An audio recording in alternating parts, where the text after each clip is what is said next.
Olá, tudo bem? Um abraço bem forte. Já subscreveste este meu canal do YouTube? Muito obrigado. Ainda não subscreveste? Então te convido a subscrever, ok? E a partilhares todos os conteúdos que aqui estão. Obrigado mesmo de fundo do coração. O texto que vou ler hoje é da autoria de Fernando Pacheco, uma figura vertical e importante que tem dado contributos muito positivos para a sociedade angolana, mas que muitas vezes os nossos políticos fazem ouvidos de mercador. Então, o texto de hoje é sobre a comunicação social e diz o seguinte: liberdade de imprensa, tristeza não tem fim? Pergunta o autor. Ao longo dos mais de 13 anos que mantenho esta conversa mensal, critiquei vezes sem conta a parcialidade dos órgãos de comunicação públicos angolanos, que só a espaços têm contribuído para a consolidação da reconciliação nacional e para a melhoria da qualidade da nossa ainda frágil democracia. Em 2017, critiquei aqui que o MPLA não sabe lidar com a comunicação social em ambiente democrático e o futuro governo angolano vai ter de aprender a fazê-lo. Escrevi ainda que o MPLA está a ter um papel eticamente condenável no apagamento da oposição, principalmente através da comunicação social, o que, em ambiente democrático, não favorece o partido no poder, pois a ausência de crítica também prejudica o seu crescimento e desempenho. Após a vitória eleitoral de 2017, a comunicação social pública passou a conhecer uma espécie de primavera. Os cidadãos quase não acreditavam no que passaram a ver, ouvir e ler. Assuntos considerados tabu durante anos, como a corrupção e impunidade, deixaram de o ser e o país real desnudou-se. Jornalistas e comentadores descobriram que, afinal, havia muito mais males para o corrigir do que aqueles que julgavam e juravam existir.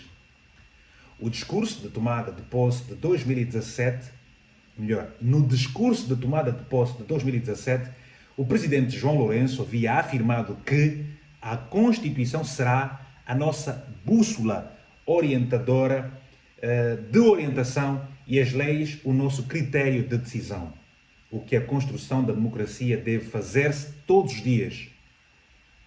Que desejava que o contrato social estabelecido entre governantes e os cidadãos fosse permanentemente renovado, através da criação de espaços públicos de debate e troca de opiniões. Que se possa exigir o respeito pelos direitos e para garantir a participação plena dos cidadãos na resolução dos problemas das comunidades em que estão inseridos. E ainda que estamos longe de atingir o ideal em material de pluralismo na comunicação social. Rematando com um apelo, pois, aos servidores públicos para que mantenham uma maior abertura e aprendam a conviver com a crítica e com a diferença de opinião, favorecendo o debate de ideias, com o fim último de salvaguarda dos interesses da nação e dos cidadãos. Havia, pois, e finalmente, sintonia entre a prática e o discurso. Essa primavera durou até 2019, quando os progressos viraram retrocessos. Os vícios antigos regressaram uma vez mais com os mesmos atores, jornalistas e comentadores. A 19 de 6 de 2020, numa conversa intitulada Regressos Indesejáveis, escrevi. Portanto, eu estou a citar o texto de Fernando Pacheco. Não chego ao extremo de dizer, como já ouvi, que o contraditório tenha desaparecido da comunicação pública. Mas é certo que o espírito crítico que vimos nos primeiros tempos da presidência, quando se dizia que voltar a valer a pena ouvir ou ler os médias públicos, parece estar a ser abandonado gradualmente. Esse regresso na comunicação social pública consumou-se. Não apenas com o quase abandono do contraditório, que tem agora espaços mínimos e mitigados, como também com a propaganda massacrante e sem qualidade, e com a chicana em relação aos partidos da oposição.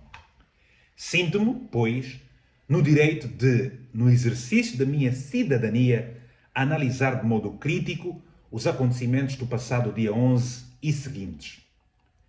Com inquietação ouvi comentadores, jornalistas e instituições manifestarem a sua indignação e condenação por supostas agressões por militantes, simpatizantes e amigos de um partido político, a jornalistas da TPA e da TV Zimbo, que estavam no exercício da sua atividade profissional.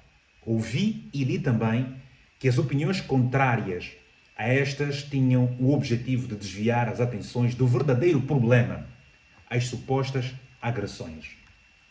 Ouvi e li ainda que ambas as estações televisivas públicas, numa desconcertante sintonia, se achavam no direito de deixarem de cobrir as atividades promovidas pela UNITA. Mas também li, no Expansão do dia 10 de 9 de 2021, que António de Sousa, diretor nacional da Comunicação Social, sente desconforto pela negligência das regras de bom jornalismo por parte dos órgãos de comunicação, tanto privados como públicos. Afinal, é a situação destes últimos que preocupa os cidadãos. Tais jornalistas, comentadores e instituições nunca, ao longo dos últimos 18 anos, cinjo-me intencionalmente a este período, se preocuparam com agressões e prisões a jornalistas e a políticos e ativistas cívicos em várias manifestações. Igualmente, nunca se preocupam com a sistemática violação por parte de quem de direito, no artigo número 4, do número 4 do artigo 17 da Constituição.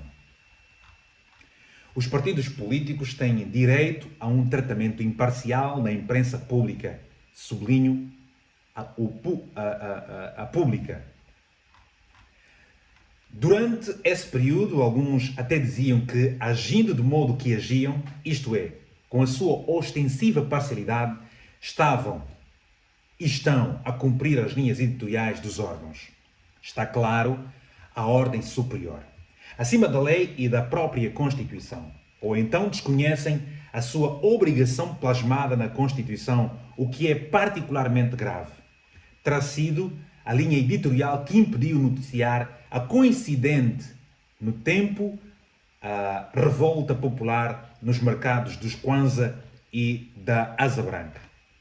Numa coisa estarei de acordo com o que afirmou um analista afeto ao MPLA. Se não houver respeito pelos jornalistas, as eleições não serão livres e justas.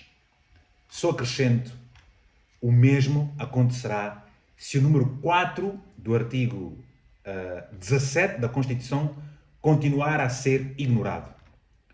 Posto isso, devo dizer que condeno em absoluto os atos de violência em geral e, neste caso, as agressões de que terão supostamente sido alvo alguns quantos, ele interroga, profissionais da comunicação social. Digo supostamente porque não foram confirmados por fontes independentes. Se houve agressões físicas, estranho o facto de, em nenhum momento, terem aparecido as vítimas a relatar os episódios de violência ou a mostrarem outras evidências. E estranho ainda mais ter havido qualquer referência ao papel da polícia que terá acompanhado a manifestação e que, seguramente, teria agido para defender as vítimas ou neutralizar agressores. Estranho mesmo. Ao fazer esta análise crítica, move-me o desejo de alertar os atores políticos e sociais e as autoridades públicas para a delicadeza da situação que estamos a viver. Na linha do que tenho feito ultimamente, a temperatura política está a subir à medida que o tempo passa e os problemas sociais permanecem sem solução. As preocupações dos cidadãos que se manifestaram no sábado e talvez de milhões por Angola fora têm a ver com as imensas ou mesmo insuportáveis dificuldades do seu cotidiano e é expectável que não seja do seu agrado que a comunicação social não aborde tais preocupações de modo consistente.